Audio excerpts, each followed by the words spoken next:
क्या आपने कभी सोचा है कि अमेज़न हर सेल में भारी छूट क्यों देता है? फ्लिपकार्ट बिग बिलियन डेज में अपने ही प्रोडक्ट्स पर 60% तक का डिस्काउंट क्यों लगाता है? और ज़ोमैटो 100 रुपए के खाने पर सिर्फ 20 रुपए ही कमाकर कैसे करोड़ों कमा रहा है? असल में ये कंपनियां साल दर साल लॉस दिखाती हैं और फिर भी उनके मालिक, सीईओ और इन्वेस्टर्स अरबों में खेलते हैं। तो सवाल ये उठता है कि ये कंपनियां कमाती कैसे हैं? क्या ये सिर्फ सामान बेचकर पैसा बनाती हैं या इसके पीछे कोई छुपा हुआ बिजनेस मॉडल है? इस वीडियो में हम जानेंगे कि ये कंपनियां कैसे आपकी आदतें, आपका डेटा और आपकी उम्मीदें इस्तेमाल करके एक ऐसा बिजनेस बनाती हैं जो सिर्फ कमाई के बारे में नहीं, बल्कि आपको पूरी तरह से अपने प्लेटफॉर्म पर लॉक्ड इन करने के बारे में है। तो तैयार हो जाइए, आज हम इस वीडियो में अमेज़न, फ्लिपकार्ट और ज़ोमैटो की कमाई का असली फॉर्मूला डिकोड करेंगे और जानेंगे कि लॉस दिखाकर भी प्रॉफिट कैसे कमाया जाता है। आप जब भी अमेज़न या फ्लिपकार्ट जैसी कंपनियों की फाइनेंशियल रिपोर्ट देखेंगे, तो आपको हेडलाइंस मिलेंगी, अमेज़न ने इस तिमाही में 700 रुपए करोड़ का घाटा दिखाया, ज़ोमैटो लगातार तीसरे साल घाटे में, या फ्लिपकार्ट अब तक प्रॉफिटेबल नहीं हो पाया। अब एक आम व्यक्ति जब ये पढ़ता है, तो वो सोचता है, अगर ये कंपनियां इतनी बड़ी हैं, करोड़ों का व्यापार करती हैं, फिर भी लॉस क्यों दिखा रही हैं?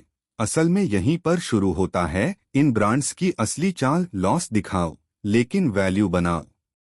इन कंपनियों का मकसद शॉर्ट टर्म प्रॉफिट कमाना नहीं होता। इनका असली गोल होता है मार्केट कैप्चर, यानी जितना ज्यादा हो सके उतना बड़ा कस्टमर बेस बना लेना। अमेज़न, फ्लिपकार्ट या ज़ोमैटो जैसी कंपनियां शुरू में जानबूझकर प्रोडक्ट्स या सर्विसेज पर इतना बड़ा डिस्काउंट देती हैं कि उन्हें घाटा उठाना पड़े। लेकिन वो इस घाटे को लॉस नहीं, बल्कि इन्वेस्टमेंट मानती हैं, एक ऐसी इन्वेस्टमेंट जो भविष्य में बहुत बड़ा रिटर्न लाएगी। जब ग्राहक सस्ते में अच्छी सर्विस पाते हैं, तो वो उसी प्लेटफॉर्म के आदी हो जाते हैं। यही आदत आगे चलकर रेवेन्यू का सबसे बड़ा जरिया बनती है। उदाहरण के तौर पर मान लीजिए आप ज़ोमैटो से हर हफ्ते 2 बार खाना मंगवाते हैं, क्योंकि वहां आपको हर बार 100 रुपए की छूट मिल जाती है। ज़ोमैटो उस छूट की भरपाई खुद करता है या रेस्टोरेंट को मजबूर करता है डिस्काउंट देने के लिए। ऐसे में कंपनी को इमीडिएट प्रॉफिट नहीं मिलता, लेकिन आपको वो प्लेटफॉर्म से जोड़ लेती है। और जैसे ही आप उस प्लेटफॉर्म के लॉयल यूजर बनते हैं, वैसा ही वो आपको प्रीमियम मेंबरशिप, डिलीवरी चार्जेस और स्पॉन्सर्ड रेस्टोरेंट्स जैसे तरीकों से धीरे धीरे इनकम कमाने लगती है। इसी तरह अमेज़न शुरू में प्राइम मेंबरशिप पर 999 रुपए की लाइफ टाइम ऑफर देता था, जो बाद में 1499 रुपए सालाना हो गया। ये लॉस नहीं था, ये एक तरह का कस्टमर ट्रैपिंग मैकेनिज्म था, जहां एक बार ग्राहक जुड़ गया, तो वह उन्हीं की सर्विसेज, डील्स और एंटरटेनमेंट इकोसिस्टम में रह गया। लॉस दिखाकर भी अमेज़न एक मैसिव यूजर इकोसिस्टम खड़ा करता गया, जिसमें prime video, music, early access और फास्ट डिलीवरी शामिल हैं। अब सवाल उठता है कि इतने बड़े घाटे को ये कंपनियां सहन कैसे कर पाती हैं? जवाब है फंडिंग। जब कोई कंपनी तेजी से अपना कस्टमर बेस बढ़ाती है, तो इन्वेस्टर्स उसमें पैसा लगाने को तैयार रहते हैं। इन कंपनियों को स्टार्टअप की तरह फंडिंग मिलती है और वो उस पैसे से अपना ऑपरेशन लॉस के बावजूद जारी रखते हैं। जितना बड़ा कस्टमर बेस, उतना ज्यादा कंपनी की मार्केट वैल्यू। और मार्केट वैल्यू ही वो जादू है जो ज़ोमैटो जैसे लॉस वाली कंपनी को भी 1 लाख रुपए करोड़ की वैल्यूएशन तक ले जाती है। यानी ये कंपनियां घाटे में नहीं चल रही, वो इन्वेस्टमेंट कर रही हैं आपकी आदतों में, आपके अटेंशन में, आपके डिसीजन मेकिंग पर। लॉस दिखाना सिर्फ कागज का खेल है, असली फॉर्मूला है फ्यूचर का मोनोपोली बनाना।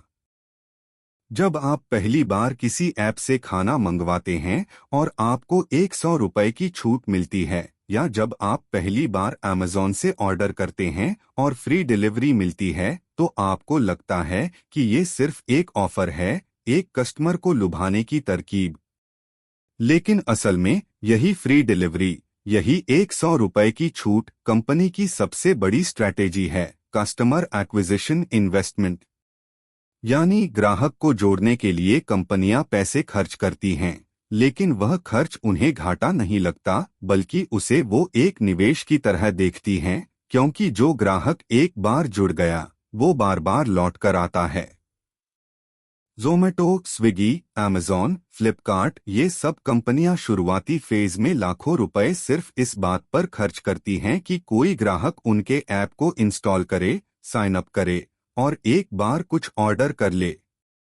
उन्हें पता है कि एक बार जब ग्राहक कन्वीनियंस और बेनिफिट्स का स्वाद चख लेगा, तो वह खुद ब खुद लॉयल हो जाएगा। और यही लॉयल्टी आगे चलकर रिकरिंग रेवेन्यू में बदल जाती है। यही कारण है कि जब आप कोई नया ऐप डाउनलोड करते हैं, तो आपको वेलकम बोनस, कैशबैक या फ्री ट्रायल जैसे ऑफर्स मिलते हैं। मान लीजिए एक ग्राहक को ज़ोमैटो से जोड़ने में 250 रुपए खर्च हुए, जैसे कुछ बार डिस्काउंट, रेफर बोनस या एड स्पेंड में। लेकिन अगर वो ग्राहक एक साल में 30 बार ऑर्डर करता है, हर बार 20 रुपए से 30 रुपए कमाई हो रही है, तो कंपनी को अंततः 9001000 की कमाई उसी एक यूजर से हो जाती है। यानी शुरू का 250 रुपए का खर्च असल में एक प्लान्ड अर्निंग पाइपलाइन होता है। अमेज़न का प्राइम मॉडल भी इसी तरह का है। एक बार जब आपने 1499 रुपए देकर प्राइम लिया, तो आप हर बार prime delivery, prime video, prime deals का फायदा उठाने लगते हैं। धीरे धीरे आप दूसरे शॉपिंग प्लेटफॉर्म छोड़कर सिर्फ अमेज़न पर शिफ्ट हो जाते हैं। मतलब आप खुद कंपनी का पार्ट बन जाते हैं और कंपनी आपके हर इंटरैक्शन से कमाई करती है, कभी डिलीवरी चार्ज में, कभी स्पॉन्सर्ड प्रोडक्ट में, कभी एड्स में। यहाँ एक और इंटरेस्टिंग बात आती है, कंपनियां यह भी ट्रैक करती हैं कि एक नया ग्राहक कितनी बार लौटकर आता है, कितना खर्च करता है, किस प्रोडक्ट को देखता है और कितनी देर तक ऐप पर एक्टिव रहता है। ये सारा डेटा उन्हें यह समझने में मदद करता है कि किस कस्टमर को और कितना इन्वेस्ट करने लायक है। यहीं से आता है कस्टमर लाइफटाइम वैल्यू, CLV, यानी एक यूजर पूरे जीवन काल में कंपनी को कितनी कमाई दे सकता है। जब CLV बढ़ता है, तो कंपनी को अपने लॉसेस टेम्परेरी लगने लगते हैं। फ्लिपकार्ट जैसे प्लेटफॉर्म पहले 1000 रुपए में 2 आइटम भेजते थे, आज 1000 रुपए में एक प्रोडक्ट पर भी 40 रुपए डिलीवरी फी ले लेते हैं। क्यों? क्योंकि ग्राहक अब प्लेटफॉर्म का आदी बन चुका है। जब एक बार आप कन्वीनियंस के लूप में फंस जाते हैं, तो आपका अटेंशन, बिहेवियर और पैसा सब कंपनी के पास आ जाता है। और ये सब इसलिए संभव हुआ क्योंकि शुरू में उन्होंने आप पर खर्च किया था। असल में इन कंपनियों ने बहुत पहले समझ लिया था कि आज का डिजिटल युग सिर्फ प्रोडक्ट्स बेचने का नहीं है, यह प्लेटफॉर्म्स, डेटा और हैबिट्स का युग है। जो आपकी आदत बना ले, वही बाजार का राजा बनता है। Amazon prime, Zomato gold, Swiggy one या फ्लिपकार्ट प्लस जैसे सब्सक्रिप्शन मॉडल्स आज के समय में हर ई-कॉमर्स या डिलीवरी प्लेटफॉर्म का एक आम हिस्सा बन चुके हैं। लेकिन क्या आपने कभी गौर किया है कि ये कंपनीज इतनी आसानी से इतनी बड़ी सर्विसेज को बेहद कम कीमत पर क्यों देती हैं? क्या prime video, free delivery, early access जैसी सुविधाएं वाकई 1499 रुपए के सालाना सब्सक्रिप्शन में मैनेज हो सकती हैं? या इसके पीछे कोई बड़ा बिजनेस गेम चल रहा है? असल में सब्सक्रिप्शन एक बार दिखने में कस्टमर बेनिफिट जैसा लगता है, लेकिन यह कंपनी की सबसे स्थिर और भरोसेमंद कमाई का तरीका होता है। जब कोई व्यक्ति अमेजॉन प्राइम लेता है तो वो बस 1,499 रुपए नहीं दे रहा होता, वह खुद को उस पूरे अमेजॉन इकोसिस्टम में लॉक इन कर रहा होता है। अब उसे मूवीज देखने हैं तो प्राइम वीडियो, शॉपिंग करनी है तो फ्री डिलीवरी, डील्स चाहिए तो अर्ली एक्सेस, यानी हर जरूरत के लिए वह अमेजॉन की तरफ ही देखेगा। और यहीं पर कंपनी की असली कमाई शुरू होती है, क्योंकि जो यूजर प्राइम लेता है वह नॉन प्राइम यूजर के मुकाबले 3 गुना ज्यादा खरीदारी करता है। वो बार बार प्लेटफॉर्म पर आता है, रिव्यूज देखता है, एड्स देखता है, स्पॉन्सर्ड प्रोडक्ट्स क्लिक करता है और साथ में म्यूजिक और वीडियो कंटेंट कंज्यूम करता है, मतलब वह हर एंगल से रेवेन्यू जनरेट करता है। अब बात करें जोमैटो गोल्ड या स्विगी वन की, तो ये मॉडल्स शुरू में 49 रुपए या 99 रुपए में मिलते हैं, जिससे लोग तुरंत साइन अप कर लेते हैं। लेकिन जब गोल्ड मेंबर को एक्स्ट्रा डिस्काउंट और फ्री डिलीवरी मिलती है तो वो बार बार उसी ऐप से ऑर्डर करता है, सिर्फ बेनिफिट्स के लिए। और कंपनी धीरे धीरे उन बेनिफिट्स की कीमत वसूल कर लेती है, कभी रेस्टोरेंट कमीशन में, कभी डिलीवरी चार्जेस में और कभी ऐप पर एड्स से।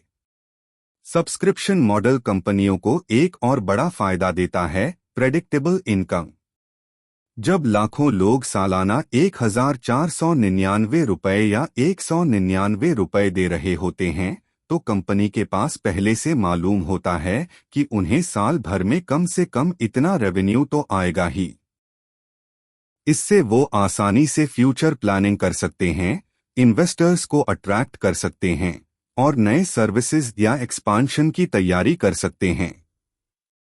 इसे आप ऐसे समझिए, मान लीजिए 10 लाख लोगों ने प्राइम लिया तो कंपनी के पास बिना कोई प्रोडक्ट बेचे 150 रुपए करोड़ का रेवेन्यू पहले ही आ चुका है। अब यह पैसा कंपनी अपने लॉजिस्टिक, कस्टमर केयर या न्यू कंटेंट में लगा सकती है। इससे भी ज्यादा दिलचस्प बात यह है कि इनमें से 30-40% लोग सब्सक्रिप्शन लेने के बाद भी ज्यादा उपयोग नहीं करते, लेकिन पैसा कंपनी के पास रहता है। सब्सक्रिप्शन मॉडल का एक साइकोलॉजिकल एंगल भी है। जब हम कोई चीज खरीद लेते हैं तो उसे इस्तेमाल करने की आदत डाल लेते हैं। प्राइम लिया है तो अब फ्लिपकार्ट पर क्यों जाएं? गोल्ड लिया है तो अब बाहर से खाना क्यों मंगाएं? और यही आदतें धीरे धीरे कस्टमर को लाइफ लॉन्ग वैल्यू में बदल देती हैं। तो जब आप अगली बार 149 रुपए में कोई सब्सक्रिप्शन ले रहे हों तो ये मत सोचिए कि आपने कंपनी से कोई डील छीन ली, असल में आपने खुद को उनकी कमाई के सिस्टम में शामिल कर लिया है। आज के डिजिटल युग में अगर सबसे कीमती कोई चीज है तो वो है आपका ध्यान, यानी आपकी अटेंशन। अमेजॉन, फ्लिपकार्ट, जोमैटो जैसी कंपनियां अब सिर्फ सामान या खाना नहीं बेच रही हैं, बल्कि ये आपका समय और ध्यान खरीद रही हैं, और इसी पर टिकी है इनकी कमाई की असली कहानी। जब आप अमेजॉन खोलते हैं तो आपको ढेर सारे deals of the day, recommended for you और ट्रेंडिंग नाउ जैसी चीजें दिखती हैं। आपने सोचा है कि आपको जो प्रोडक्ट्स दिखते हैं वो रैंडम नहीं होते। वो आपकी पास्ट सर्चेस, पिछले परचेसेस और ब्राउजिंग पैटर्न के आधार पर एल्गोरिदम से क्यूरेटेड होते हैं। इनका सिर्फ एक मकसद होता है, आप ऐप पर ज्यादा से ज्यादा समय बिताएं और जितना ज्यादा स्क्रॉल करेंगे उतना ज्यादा खरीदने की संभावना बढ़ेगी। यहां से शुरू होता है अटेंशन इकोनॉमी का असली खेल। अमेजॉन, फ्लिपकार्ट और जोमैटो की एल्गोरिदम्स इस तरह डिजाइन की जाती हैं कि वे हर यूजर को उसके बिहेवियर के हिसाब से कंटेंट दिखाएं ताकि वह ऐप से बाहर न जाए। आप 2 मिनट के लिए ऐप खोलते हैं, लेकिन 20 मिनट तक स्क्रॉल करते रहते हैं, प्रोडक्ट्स कंपेयर करते हैं, ऑफर देखते हैं और अंत में कुछ न कुछ ऑर्डर कर ही देते हैं। इस बिहेवियर को डिजाइन करना ही कंपनियों की सबसे बड़ी सफलता होती है।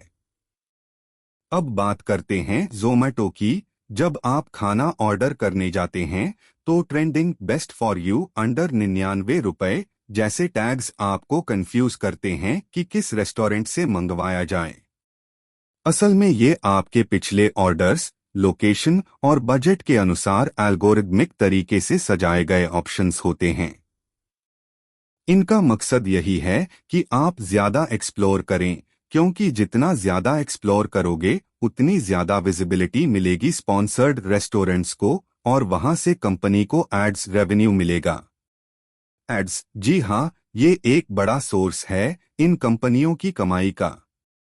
जब आप Amazon पर कुछ सर्च करते हैं तो ऊपर दिखने वाले 2 से 3 प्रोडक्ट्स पर स्पॉन्सर्ड लिखा होता है, यानी वो सेलर्स ने पैसे देकर वहां अपनी लिस्टिंग को प्रमोट करवाया है। इसका मतलब ये हुआ कि आपका अटेंशन बेचा जा रहा है। सेलर्स को, एडवर्टाइजर्स को और थर्ड पार्टी पार्टनर्स को। जितनी देर आप ऐप पर रहेंगे उतना ज्यादा चांस है कि आप स्पॉन्सर्ड कंटेंट पर क्लिक करेंगे, और यही एक हिडन कमाई का जरिया बन जाता है। एक और दिलचस्प बात यह है कि अटेंशन सिर्फ प्रोडक्ट खरीदवाने के लिए नहीं होता, यह आपके फ्यूचर बिहेवियर को शेप करने के लिए भी होता है। ये कंपनियां आपके बिहेवियर को ट्रैक करके आपके लिए एक डिजिटल प्रोफाइल तैयार करती हैं, जिससे उन्हें यह अंदाजा लग जाता है कि आप कब, कितना और क्या खरीदेंगे। अब उनके पास न तो क्रिस्टल बॉल है, न जादू, लेकिन आपके अटेंशन और एक्टिविटी के डेटा ने उन्हें आपके फ्यूचर डिसीजंस तक का अनुमान देना सिखा दिया है। इसलिए जब आप सोचते हैं कि आप ऐप कंट्रोल कर रहे हैं, तो सच ये होता है कि ऐप आपको कंट्रोल कर रहा होता है। आप सोचते हैं कि आपने प्रोडक्ट ढूंढा, लेकिन असल में एल्गोरिदम ने आपको वही दिखाया जो आप शायद खरीद ही लेते। और जब डिसीजन मेकिंग इतनी मैनिपुलेटेड हो, तो कंपनी को ज्यादा मेहनत नहीं करनी पड़ती, बस आपको प्लेटफॉर्म पर रखना होता है। इसलिए याद रखिए, इन ऐप्स पर आप जितनी देर टिके रहते हैं उतना ही ज्यादा वो आपकी पॉकेट से नहीं, आपके ध्यान से कमाई करते हैं। 21वीं सदी में सबसे कीमती चीज ना सोना है, ना तेल, बल्कि डेटा है। और ये कंपनियां इसी डेटा के दम पर काम कर रही हैं। आप चाहे कुछ खरीदे या ना खरीदे, ऐप पर कितना समय बिताएं, क्या सर्च करें, कहां तक स्क्रॉल करें, ये सब जानकारी क्वाइटली कलेक्ट की जाती है और एक कंज्यूमर प्रोफाइल के रूप में स्टोर होती है। यही प्रोफाइल आगे जाकर कंपनी की सबसे बड़ी संपत्ति बनती है। Amazon और फ्लिपकार्ट आपके हर इंटरैक्शन को रिकॉर्ड करते हैं। आपने क्या देखा, कितनी बार देखा, किस प्राइस रेंज के प्रोडक्ट्स पर रुके, कितनी बार किसी प्रोडक्ट को विश लिस्ट में डाला लेकिन खरीदा नहीं, ये सारी बातें उनके एआई को फीड होती हैं।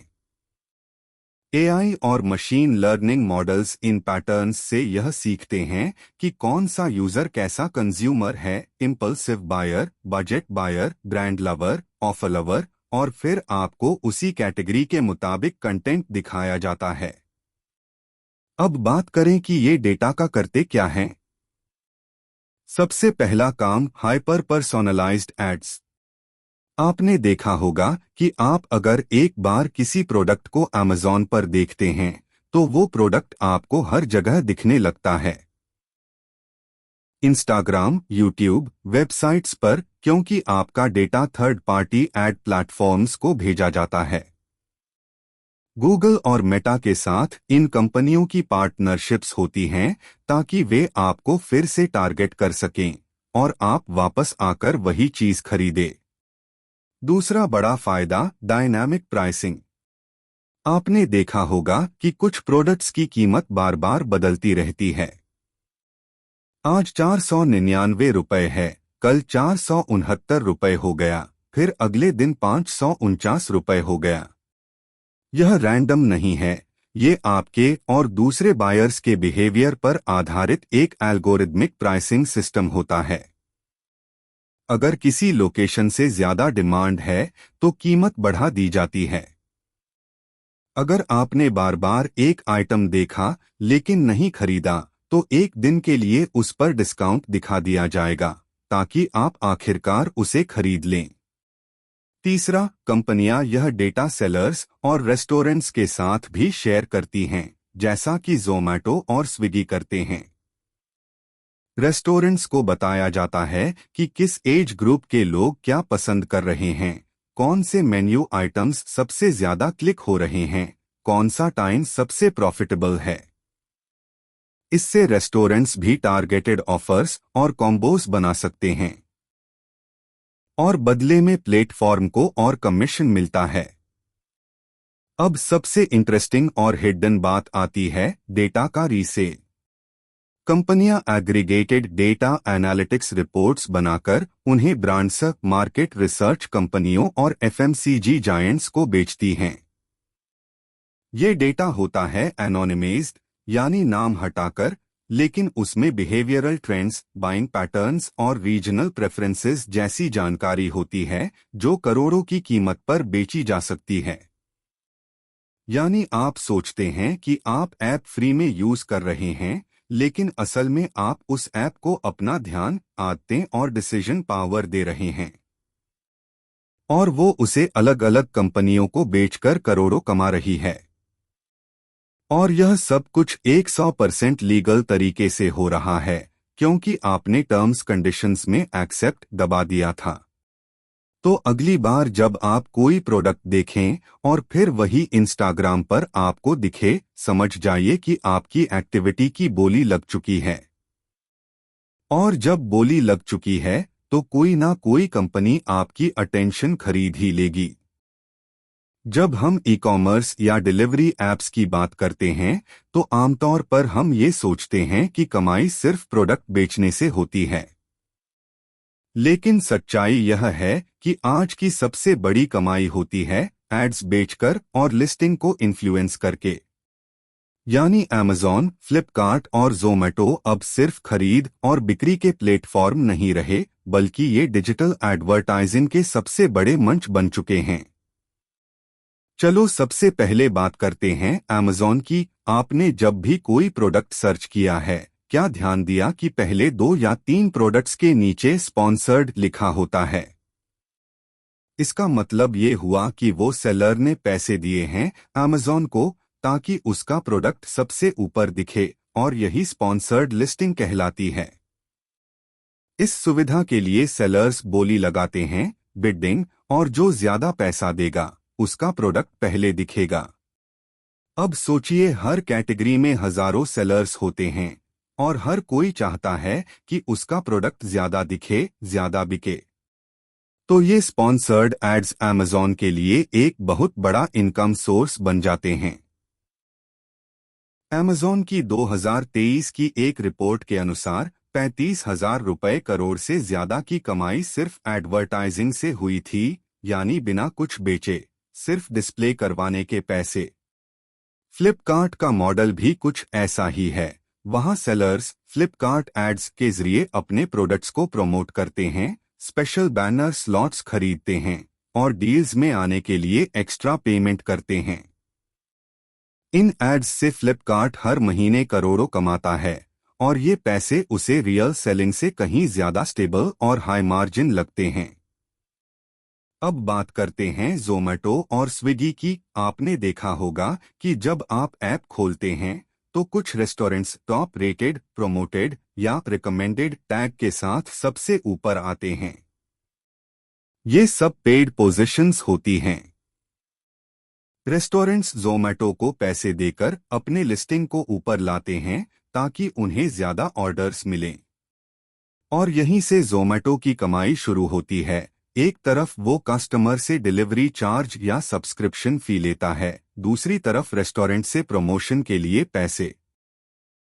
इसके अलावा हर एक ऑर्डर पर ज़ोमैटो और स्विगी रेस्टोरेंट से कमीशन भी लेते हैं, जो 18% से लेकर 35% तक जा सकता है।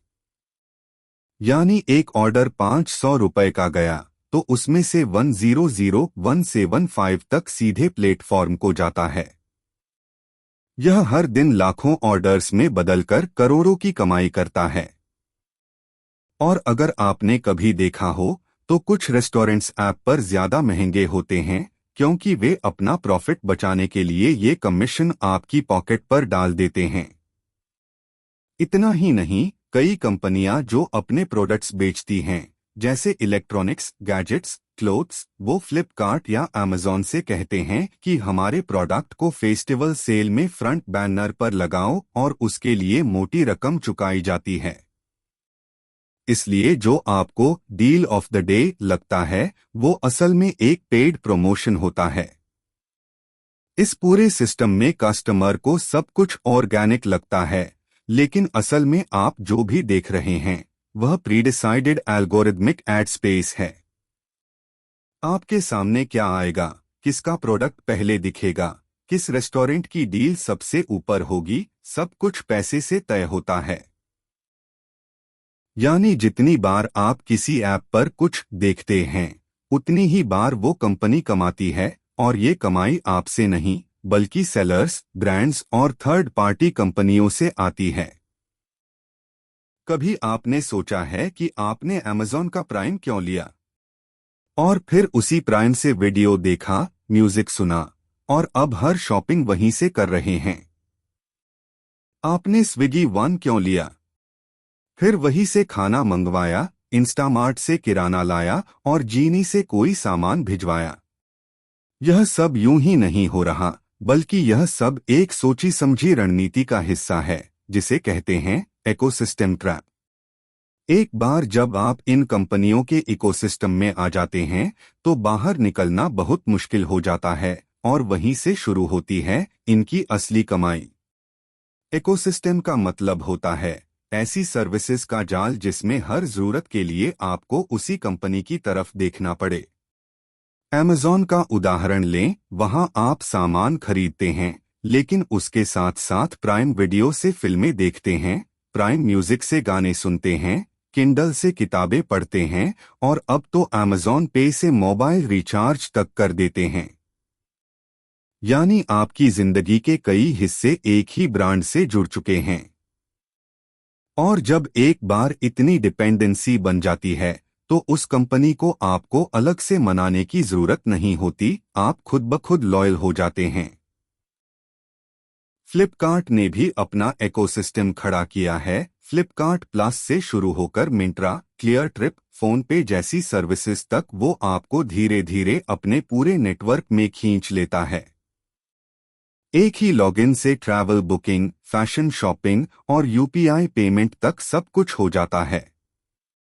इस इंटीग्रेशन से कस्टमर को कन्वीनियंस मिलती है, लेकिन असल कन्वीनियंस कंपनी को होती है क्योंकि वह एक ही यूजर से कई तरह की कमाई करने लगती है। अब बात करें ज़ोमैटो और स्विगी की, इनका मॉडल भी कुछ ऐसा ही है। ज़ोमैटो ने अब सिर्फ खाना नहीं बल्कि groceries, Zomato everyday, catering services और रेस्टोरेंट टेबल्स तक की बुकिंग शुरू कर दी है। स्विगी ने इंस्टामार्ट और जीनी जैसी सर्विसेज लॉन्च करके अपने डिलीवरी नेटवर्क को मल्टीपर्पस बना दिया है। यानी अब ग्राहक को अलग अलग ऐप्स की जरूरत नहीं, एक ही प्लेटफॉर्म सब कुछ दे रहा है। इस पूरे सिस्टम का सबसे बड़ा फायदा कंपनियों को ये होता है कि कस्टमर रिटेंशन बढ़ता है। एक बार आपने प्राइम ले लिया तो नेटफ्लिक्स, हॉटस्टार जैसी सर्विसेज लेने में हिचक होती है। एक बार इंस्टामार्ट से टाइम पर ग्रोसरी मिल गई तो बिग बास्केट या ब्लिंकिट आपको सेकेंडरी लगने लगते हैं। और जैसे जैसे आप एक ही कंपनी के प्रोडक्ट्स और सर्विसेज पर ज्यादा निर्भर हो जाते हैं, वैसे वैसे उनकी होल्ड आप पर बढ़ती जाती है। इस इकोसिस्टम का एक और बड़ा पहलू है लॉयल्टी प्रोग्राम्स। जैसे फ्लिपकार्ट प्लस में कॉइन्स मिलते हैं, अमेज़न पे पर कैशबैक, ज़ोमैटो गोल्ड में एक्स्ट्रा डिस्काउंट। ये सब दिखते तो हैं फायदे के रूप में, लेकिन असल में ये आपको बार बार उसी प्लेटफॉर्म पर वापस खींच लाने की चाबी हैं। हर बार जब आप फ्लिपकार्ट से सामान खरीदते हैं और प्लस कॉइन्स मिलते हैं तो आप अगली बार उन्हीं कॉइन्स को रिडीम करने के लिए फिर फ्लिपकार्ट खोलते हैं। यही साइकोलॉजिकल ट्रैप कंपनियां इस्तेमाल करती हैं। इन इकोसिस्टम्स में एक बार जब आप डीपली इन्वॉल्व्ड हो जाते हैं तो एग्जिट कॉस्ट भी बढ़ जाती है। सोचिए, अगर आपने अमेजॉन प्राइम लिया है, फिर prime video, music, e books सब कुछ उसमें इस्तेमाल कर रहे हैं, तो क्या आप इतने सारे बेनिफिट्स छोड़कर किसी और प्लेटफॉर्म पर जाएंगे? शायद नहीं। और यही साइकोलॉजी कंपनियों को लॉन्ग टर्म कस्टमर वैल्यू देती है। जब आप किसी कंपनी के बारे में सुनते हैं कि उसने करोड़ों का नुकसान झेला है, तो शायद आपको लगे कि वो कंपनी डूब रही है। लेकिन असलियत में कई बार कंपनियां जानबूझकर घाटा दिखाती हैं ताकि उन्हें सरकार को कम टैक्स देना पड़े। यह तरीका बिल्कुल कानूनी है और इसे कहते हैं tax saving through operational losses. ये फॉर्मूला आजकल बड़ी बड़ी डिजिटल कंपनियों में आम हो गया है। मान लीजिए कोई कंपनी साल भर में 100 रुपए करोड़ कमा रही है, लेकिन उसने अपनी रिपोर्ट में दिखाया कि उसे 95 रुपए करोड़ का खर्च हुआ marketing, free delivery, discount, app development, office rent और स्टाफ सैलरी जैसी चीजों में। अब टेक्निकली उस कंपनी का प्रॉफिट सिर्फ 5 रुपए करोड़ रहेगा और उसे टैक्स भी उसी पर देना होगा। यानी वो 95 रुपए करोड़ तो कंपनी के पास गया, लेकिन उसे खर्च की तरह दिखाकर टैक्स से बचा लिया गया। अमेजॉन, फ्लिपकार्ट और ज़ोमैटो जैसी कंपनियां इस तरीके को बहुत चालाकी से अपनाती हैं। अमेजॉन की शुरुआती स्ट्रैटेजी ही यही थी, प्रॉफिट की जगह मार्केट पर कब्जा करना। सालों तक उसने लॉस दिखाया, लेकिन ग्राहक जोड़ते गए, ब्रांड बना, और जब टाइम आया तो उसने उसी नेटवर्क से अरबों की कमाई शुरू की। और उन शुरुआती वर्षों में टैक्स भी बहुत कम देना पड़ा। ज़ोमैटो ने भी आईपीओ से पहले और बाद में करोड़ों का लॉस दिखाया, लेकिन असल में वह पैसा ग्राहक लाने और ब्रांड बनाने में लगाया गया था। जितना ज्यादा कंपनी लॉस दिखाती है, उतना कम टैक्स देना पड़ता है। यानी घाटा दिखाकर असल में कंपनी बचत कर रही होती है। इसके अलावा कंपनियां कई खर्चों को इस तरह कैटेगराइज करती हैं कि वो टैक्स डिडक्शन में आ जाएं, जैसे consultant fees, digital ads, software खरीदना, सर्वर खर्च, क्लाउड स्टोरेज और ट्रेनिंग प्रोग्राम्स। कुछ कंपनियां अपने रेवेन्यू को ऐसे देशों में शिफ्ट कर देती हैं जहां टैक्स कम है, जैसे सिंगापुर या दुबई। वहां कंपनी की ब्रांच होती है और प्रॉफिट वहीं दिखाया जाता है, जिससे भारत या दूसरे देशों में टैक्स देने की जरूरत कम हो जाती है। इसे कहते हैं टैक्स जुरिस्डिक्शन आर्बिट्रेज, और ये बड़ी मल्टीनेशनल कंपनियों में एक आम तरीका है।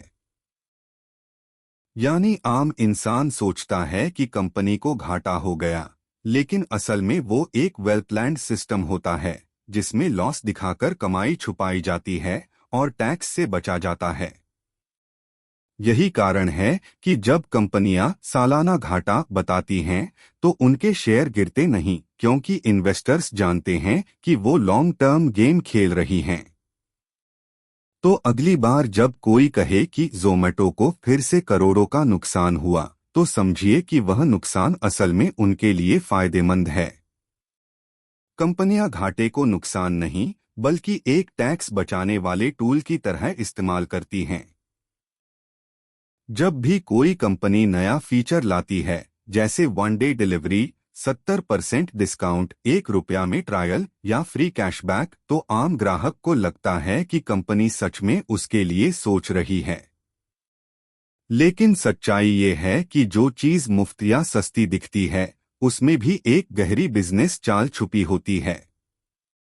ये कंपनियां बेहद बारीकी से आपके व्यवहार को पढ़ती हैं, और हर बार जब वे कोई नया ऑफर लाती हैं, उसका मकसद सिर्फ एक होता है, आपको सिस्टम में फंसा देना और ज्यादा से ज्यादा रेवेन्यू निकालना। जब अमेज़ॉन कहता है one day free delivery with prime, तो ग्राहक को लगता है कि उसे फायदा हुआ। लेकिन अमेज़ॉन को पता है कि एक बार प्राइम ले लेने के बाद आप फ्लिपकार्ट या किसी और साइट पर देखने की जरूरत महसूस नहीं करेंगे।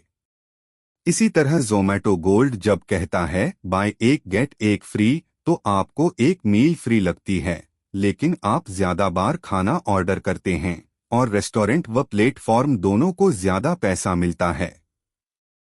ये सुविधाएं उस साइकोलॉजिकल प्रिंसिपल पर आधारित हैं जिसे कहते हैं रेसिप्रोसिटी बायस। जब कोई आपको कुछ देता है, चाहे छोटा ही क्यों न हो, तो आप उस पर भरोसा करने लगते हैं और बदले में कुछ देने को तैयार रहते हैं। कंपनियां इसी भावना का फायदा उठाती हैं। वे आपको ऑफर, कैशबैक, कॉइन्स और डील्स देती हैं ताकि आप बार बार वहीं लौटें और ज्यादा खर्च करें। एक और चाल है FOMO यानी फियर ऑफ मिसिंग आउट। जब आप ऐप पर देखते हैं last 2 items left, only 3 hours remaining, trending now, तो आपको लगता है कि अगर अब नहीं लिया तो मौका चला जाएगा। जबकि सच्चाई यह है कि यह सब एल्गोरिदम से कंट्रोल किया जाता है ताकि आपके भीतर अर्जेंसी पैदा हो और आप बिना ज्यादा सोच विचार किए परचेस कर लें।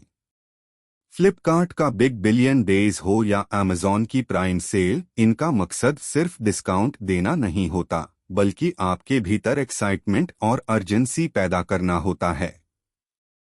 लोग प्लानिंग से नहीं, इम्पल्स से खरीदते हैं और यही इम्पल्सिव बाइंग कंपनियों की सबसे बड़ी जीत होती है। अब सोचिए, क्या कभी किसी कंपनी ने आपको कहा है कि हम चाहते हैं कि आप पैसे बचाएं और कम खरीदें? नहीं, क्योंकि हर फीचर, हर डील, हर डिस्काउंट डिजाइन्ड होती है आपसे ज्यादा खर्च करवाने के लिए। वो आपको ऐसा लगता है कि आप कंट्रोल में हैं, लेकिन असल में एल्गोरिदम और UX डिजाइन से आप धीरे धीरे उनके फ्लो में बहते चले जाते हैं। इनका एक और मास्टर स्ट्रोक है गैमिफिकेशन, जैसे Flipkart super coins, Zomato achievements, Amazon stamps. ये सब फीचर्स सिर्फ इसीलिए होते हैं ताकि आप ऐप को गेम की तरह देखें, बार बार यूज करें और हर बार कुछ न कुछ खर्च करते जाएं। ये स्मॉल रिवॉर्ड्स आपको बड़े खर्च की तरफ धकेलते हैं। तो जब भी आपको लगे कि कंपनी आपके लिए कुछ कर रही है, तो एक पल रुककर सोचिए, क्या वह सुविधा वाकई फायदेमंद है या सिर्फ आपकी लॉयल्टी खरीदने का एक तरीका है?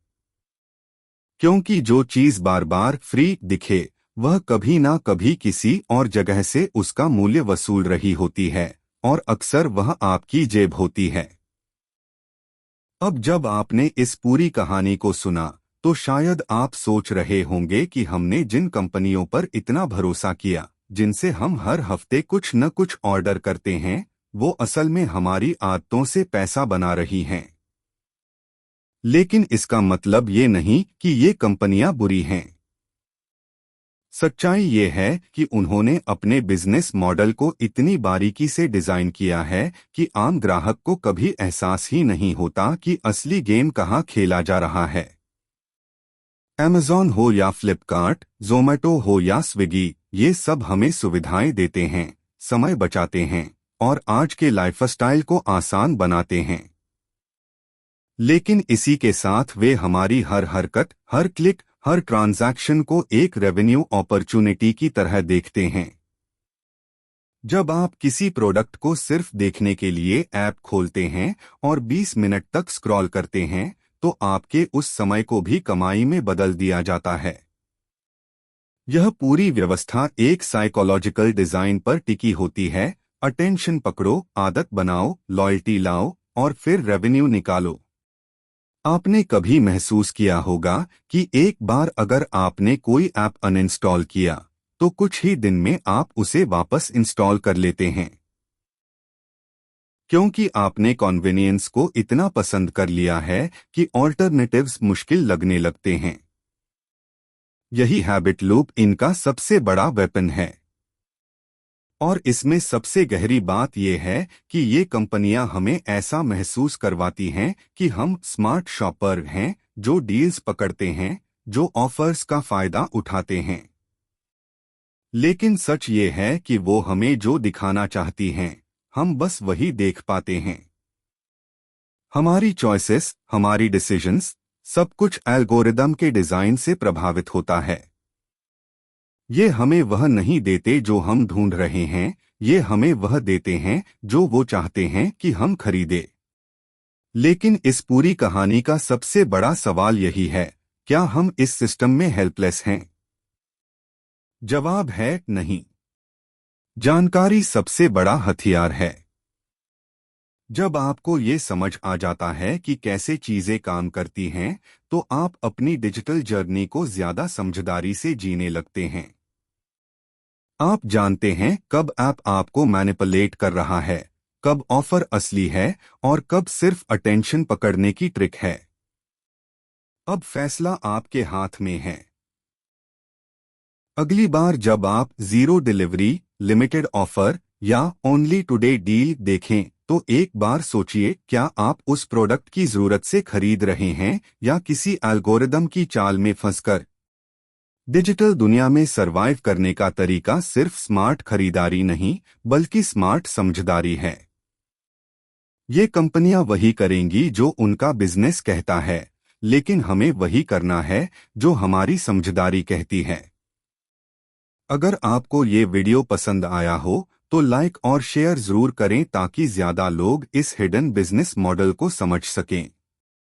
कमेंट करके बताइए कि आपने कब ऐसा महसूस किया कि कोई ऐप आपको बिना जरूरत के कुछ खरीदवा रहा है।